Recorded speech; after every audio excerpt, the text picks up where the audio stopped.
US വിമാനവാഹിനി കപ്പലായ Abraham ലിങ്കണിനെ ആക്രമിച്ചതിന് തിരിച്ചടിയായി യമനിലെയും സിറിയയിലെയും ഭീകര കേന്ദ്രങ്ങളിൽ US സൈന്യം അതിശക്തമായ ആക്രമണം നടത്തി. US സെൻട്രൽ കമാൻഡാണ് സമൂഹ മാധ്യമങ്ങൾ വഴി ഇക്കാര്യം അറിയിച്ചത്. യമനിലെ ഹൂതി ഭീകരർക്കെതിരെയും സിറിയയിലെ IS ഭീകരർക്കെതിരെയുമാണ് കടുത്ത ആക്രമണം നടത്തിയത്. Pentagon press secretary Air Force major general Pat റൈഡറാണ് ഇക്കാര്യം സ്ഥിരീകരിച്ചത്. അത്യാധുനിക ആയുധങ്ങൾ ഉപയോഗിച്ചാണ് ഭീകരരുടെ ആയുധ സംഭരണശാലകൾ ഉൾപ്പെടെ ആക്രമണം നടത്തിയതെന്നും പ്രസ്താവനയിൽ പറയുന്നു. US വ്യോമ നാവികസേനകളും ആക്രമണത്തിൽ പങ്കെടുത്തു. F-35 യുദ്ധവിമാനങ്ങളും ഇതിന്റെ ഭാഗമായി. ഭീകരരുടെ ആക്രമണത്തിന് കനത്ത വില നൽകേണ്ടി വരുമെന്ന് US വ്യക്തമാക്കി. 9 ഇടങ്ങളിലാണ് ഒറ്റയടിക്ക് US സൈന്യം വ്യോമാക്രമണം നടത്തിയത്. US-ന്റെ തിരിച്ചടിയിൽ 4 ഭീകരർ കൊല്ലപ്പെട്ടതായാണ് വിവരം. IS ഭീകരരെയും യമനിലെ ഹൂതികളെയും ചെറുക്കുന്നതിനു വേണ്ടി 2014 മുതൽ സിറിയയിലും സമുദ്രമേഖലയിലും US സൈന്യം നിലയുറപ്പിച്ചിട്ടുണ്ട്. സിറിയയിൽ 900 സൈനികരും ഇറാഖിൽ 2500 സൈനികരുമാണ് നിലവിൽ ഉള്ളത്.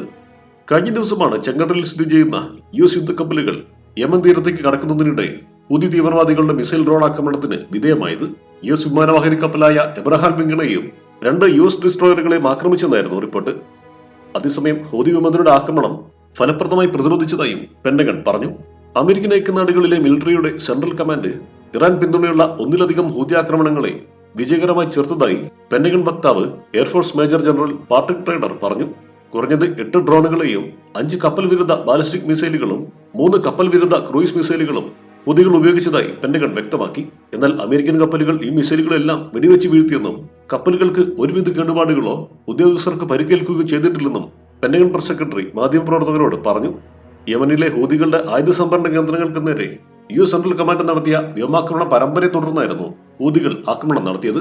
അതേസമയം യമന്റെ കടലുപരോധത്തിൽ നിന്ന് രക്ഷപ്പെടാൻ കൊടിയും പേരും മാറ്റിയാലും ഇസ്രായേലി കപ്പലുകളെ തിരഞ്ഞുപിടിച്ച് ആക്രമിക്കുമെന്ന് അൻസാറുള്ള സൈനിക വക്താവ് ബ്രിഗേഡിയർ ജനറൽ യഹിയ സാരി മുന്നറിയിപ്പ് നൽകി. വിറ്റതോ ഉടമസ്ഥാവകാശം മറ്റാരുടെയെങ്കിലും പേരിലാക്കുകയോ ചെയ്ത കപ്പലുകളെയും ആക്രമിക്കുമെന്നാണ് യഹിയ സാരി വ്യക്തമാക്കിയിരിക്കുന്നത്. ഗസയിലും ലെബനനിലും അധിനിവേശം തുടരുന്ന കാലത്തോളം ചെങ്കടലിലും ബാബൽ മന്ദാബിലും ഏദൻ ഉൾക്കടലിലും ഇസ്രായേലിനെതിരെ ഉപരോധം തുടരും. ഹൂതികൾ കടലുപരോധം തുടങ്ങിയതോടെ ഇസ്രായേലി ഷിപ്പിംഗ് കമ്പനികൾ കപ്പലുകളുടെ പേര് മാറ്റാൻ തുടങ്ങിയിരുന്നു. കൂടാതെ മറ്റു രാജ്യങ്ങളിൽ കപ്പൽ രജിസ്റ്റർ ചെയ്യാനും തുടങ്ങി. ഇതോടെ ആ രാജ്യങ്ങളുടെ കൊടിയായിരിക്കും കപ്പലിൽ ഉണ്ടാവുക. ഇത്തരം സൂത്രങ്ങൾക്കൊന്നും ഇസ്രായേലി കപ്പലുകളെ സംരക്ഷിക്കാനാവില്ലെന്നാണ് ഹൂതികൾ മുന്നറിയിപ്പ് നൽകിയിരിക്കുന്നത്. ന്യൂസ് ഡെസ്ക് മനുഷ്യൻ മീഡിയ.